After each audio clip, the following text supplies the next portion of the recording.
মাকে মেট্ৰিক পৰীক্ষাৰ বাবে ল'ৰা ছোৱালীক বহুত আগৰ পৰাই প্ৰস্তুত কৰে। এতিয়া মেট্ৰিক পৰীক্ষাকো পিছ পেলাই আমাৰ এডিআৰই পৰীক্ষাত 13 লাখ 12 লাখ ল'ৰা ছোৱালীয়ে পৰীক্ষা দিয়ে। কিয় পৰীক্ষা দিয়ে?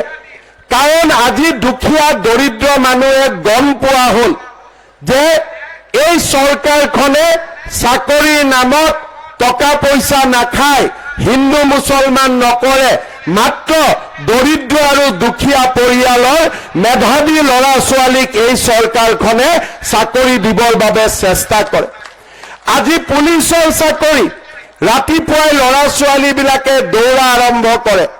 আজিকালি মই য'তে যাওঁ তাতে ৰাইজে মোক কয় এখন ষ্টেডিয়াম লাগে, বোলে খেলিবৰ কাৰণে, বোলে দাদা খেলিবৰ কাৰণেও লাগে আৰু পুলিচৰ চাকৰিৰ কাৰণে দৌৰিব প্ৰেক্টিচ কৰিবৰ কাৰণেও আমাক ষ্টেডিয়াম লাগে।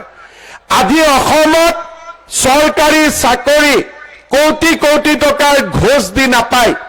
আজি অসমত চৰকাৰী চাকৰি পৰীক্ষা দি পায়।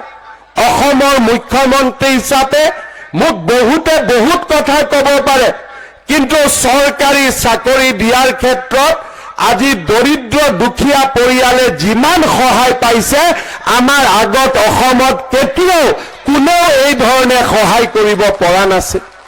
আজি চৰকাৰ গঠনৰ সময়ত মই প্ৰতিশ্ৰুতি দিছিলোঁ যে 1 লাখ ল'ৰা ছোৱালীক আমি চাকৰি দিম।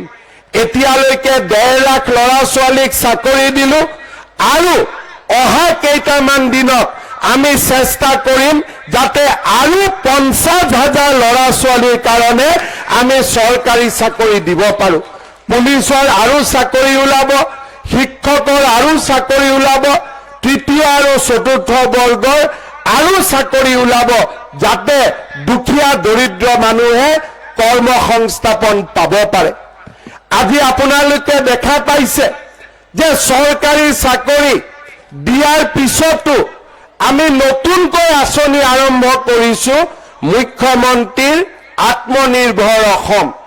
অৰ্থাৎ যিসকলে চাকৰি নাপাব তেওঁলোকেও যাতে এই ল'ৰাবিলাকে যাতে কিবা কৰি খাব পাৰে, তাৰ বাবে আমি সিদ্ধান্ত লৈছোঁ যে একোজন ল'ৰাক আমি 2 লাখ টকা কৰি সহায় আগবঢ়াম, যাতে তেওঁলোকে চৰকাৰী চাকৰি নাপালেও ব্যৱসায় কৰিব পাৰে আৰু ইয়াৰ 2 লাখ টকাৰ 1 লাখ টকা চৰকাৰক পিছত ঘূৰাই দিব আৰু 1 লাখ টকা ঘূৰাইও দিব নালাগে, তাৰো মই আজি আপোনালোকৰ আগত ক'ব বিচাৰিছোঁ।